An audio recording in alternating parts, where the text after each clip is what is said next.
Hello vlog, welcome to my guys. Kami dari tadi. Ya, dari tadi. Ya. Oke Mas Oges, hari ini kita akan berangkat ke Sangiran bersama kami dari kelompok. Lupa. Pokoknya ada. Ya, Pertama itu. Saya Farel. Saya Travis. Saya Dava Rizky. Saya Baraka. Saya Aca. Saya Tama. Dan saya. Wassalamualaikum warahmatullahi Wabarakatuh. wabarakatuh.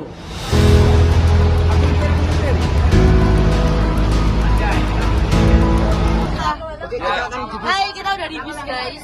Ini alhamdulillahnya adem, jadi ini tidak lagi.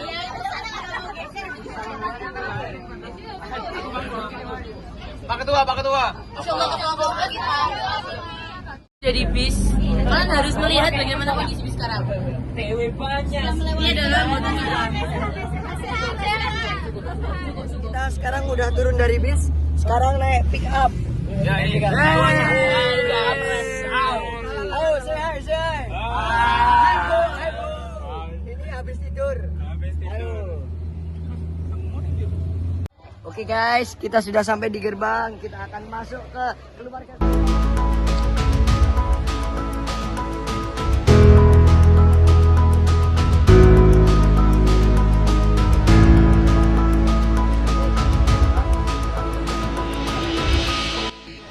Asal-usul manusia purba di Indonesia diduga berasal dari daerah Champa, Chongqing China, Kamboja, dan Tiongkok Selatan.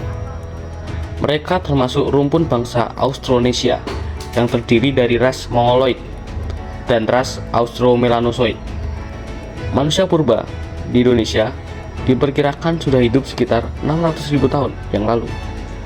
Mereka masuk ke Kepulauan Indonesia melalui wilayah daratan yang terbentuk ketika permukaan air laut turun pada zaman es. Beberapa jenis manusia purba yang ditemukan di Indonesia antara lain Pithecanthropus erectus, ditemukan oleh Eugene Du Bois pada tahun 1891 di desa Trinil, Jawa Tengah. Lycanthropus palaeojavanicus ditemukan di Sangiran, Jawa Tengah oleh von Koenigswald pada tahun 1936 sampai dengan 1941. Selanjutnya ada Homo soloensis ditemukan oleh Terhar Oppenort dan Gustav Heinrich Lapp von Koenigswald pada tahun 1931 sampai dengan 1933 di Sangiran, Jawa Tengah. Penelitian manusia purba di Indonesia dimulai pada akhir abad ke-19. Eugene Du Bois merupakan peneliti pertama yang menemukan fosil tengkorak manusia purba di Trinil pada tahun 1890. Masa praksara adalah zaman manusia belum mengenal tulisan. Masa praksara dimulai sejak manusia ada di muka bumi sampai dengan saat manusia mengenal tulisan. Masa hidup berburu dan mengumpulkan makanan. Awal kehidupan manusia praksara di Indonesia ditandai dengan kegiatan berburu dan mengumpulkan makanan. Binatang perburuan yang dicari diantaranya gajah, banteng, badak, rusa, dan kerbau liar. Selain itu, mereka juga berburu ikan dan kerang di laut. Kegiatan perburuan kebanyakan dilakukan oleh laki-laki. Tugas perempuan adalah mengumpulkan makanan yang didapat dari alam sekitar. Bahan makanan yang dikumpulkan antara lain ubi, keladi, daun-daunan, dan buah-buahan. Manusia purba belum mengenal bercocok tanam. Alat yang digunakan pada masa ini adalah kapak perimbas, yaitu sejenis kapak batu. Lalu alat serpih sebagai penusuk, pisau, atau untuk melubangi. Kehidupan manusia purba pada masa berburu dan mengumpulkan makanan ditandai juga dengan berpindah-pindah dari suatu tempat ke tempat yang lain. Masa bercocok tanam dan peternak.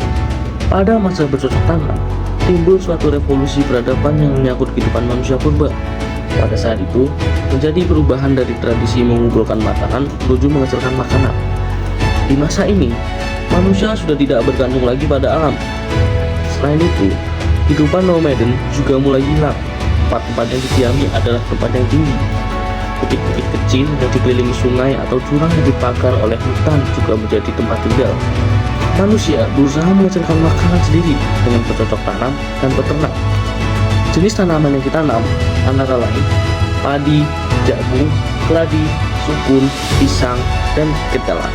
Hewan yang diternak seperti unggas, kerbau, dan babi. Alat batu yang banyak digunakan: tapak persegi, tapak lonjong, alat obsidian, mata panah. Untuk memenuhi kehidupan, manusia masa itu melakukan sistem barter. Sistem barter yaitu tukar-menukar barang dengan barang. Alat tukar yang biasa digunakan yaitu garam, ikan, atau hasil kerajinan tangan, gerabah, beliung, dan berbagai perhiasan dari batu. Dengan berbagai kegiatan yang sudah dilakukan, menunjukkan bahwa penggunaan bahasa lisan diperkirakan sudah diberlakukan. Beberapa ahli sejarah menduga mereka telah memakai bahasa Melayu atau Austronesia. Masa Megalitikum. Selain alat-alat yang sudah ditemukan, masih terdapat benda lain yang dihasilkan, khususnya benda yang dikaitkan dengan kepercayaan manusia pada zaman batu. Kepercayaan masyarakat pada masa bercocok tanam merupakan perkembangan dari masa berburu dan mengumpulkan makanan. Pada masa sebelumnya, manusia purba sudah mengenal kepercayaan adanya penguburan. Pada masa bercocok tanam, kepercayaan itu dibuktikan dengan ditemukannya bangunan-bangunan batu besar atau disebut megalitikum. Bangunan-bangunan batu pada masa megalitikum yaitu menhir, dolmen, sarkofagus, kubur batu, puden berundak-undak, waruga arca. Masa kemahiran teknik atau perundagian. Pada masa perundagian, manusia purba sudah mahir membuat perkakas-perkakas yang berasal dari logam. Mereka memanfaatkan perkakas tersebut bagian dari kehidupannya. Peninggalan perkakas pada masa itu kebanyakan berupa artefak logam, perunggu, dan besi. Benda-benda logam perunggu yang ditemukan di Indonesia diantaranya nekara, moko, arca perunggu, tapak perunggu, bejana perunggu, dan perhiasan. Sekitar 2 juta tahun yang lalu, Sangiran dulunya sebuah lautan. Manusia purba sebenarnya bukan manusia seperti kita ini, melainkan hanya hewan yang menyerupai manusia dan bisa berdiri tegak dengan 2 kaki. Manusia purba hidup secara berkelompok, tetapi jika ia bertemu kelompok lain, mereka tidak saling menyerang. Jadi, itulah penjelasan kami mengenai manusia purba di Indonesia. Selanjutnya, kita akan mewawancarai masyarakat sekitar tentang Balung Buto.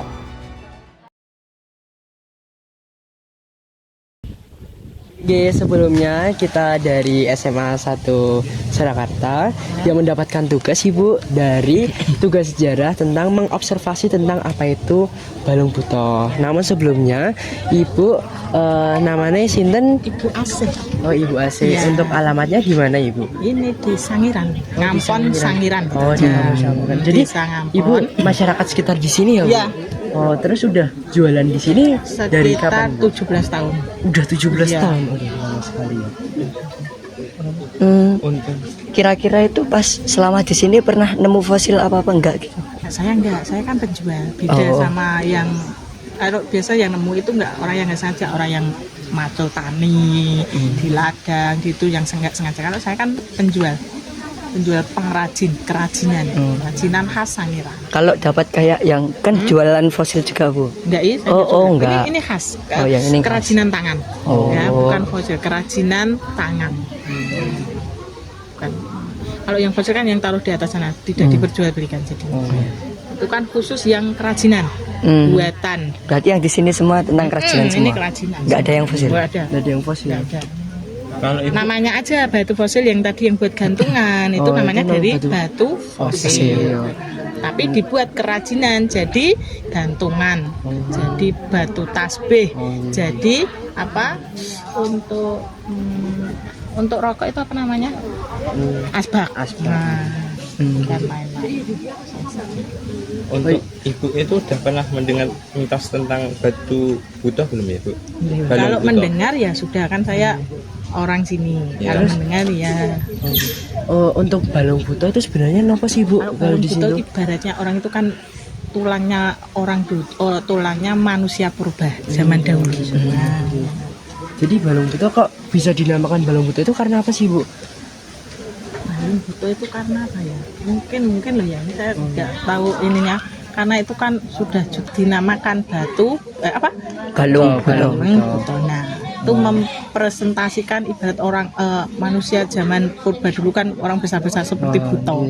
Nah, otomatis balungnya namanya balung buto karena emang balungnya kayak gede-gede Ya, kayak gitu ya Bu. seperti itu. Oh iya. Nah, itu balung buto itu apakah hanya fosil dari manusia apa hewan-hewan yang sebenarnya besar gitu? Iya, ada yang dari hewan juga ada yang dari manusia.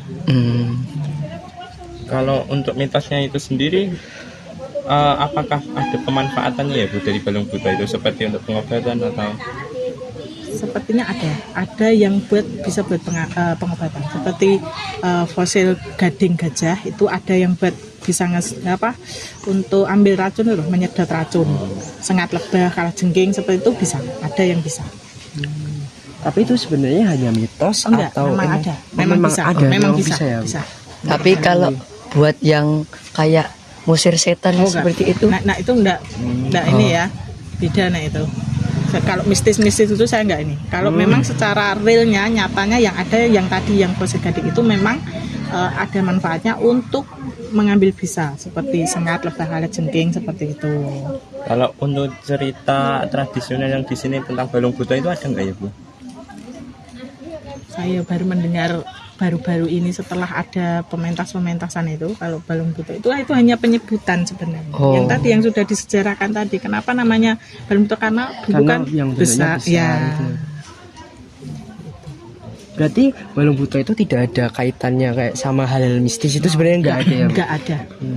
Nah, menurut saya secara pribadi tidak ada. Tidak ada. Itu karena memang ada hubungannya, ada historinya, ada sejarahnya. Memang bukan hal yang mistis, bukan hal yang ini, bukan. Memang ada sejarahnya. Oke. Mungkin cukup itu mawon Bu. Nggih, terima kasih untuk waktunya. Terima kasih udah Sama-sama. boleh diganggu untuk waktunya pas jualan. Nggih, terima kasih Bu. Sama-sama. Iya, Bu. Iya.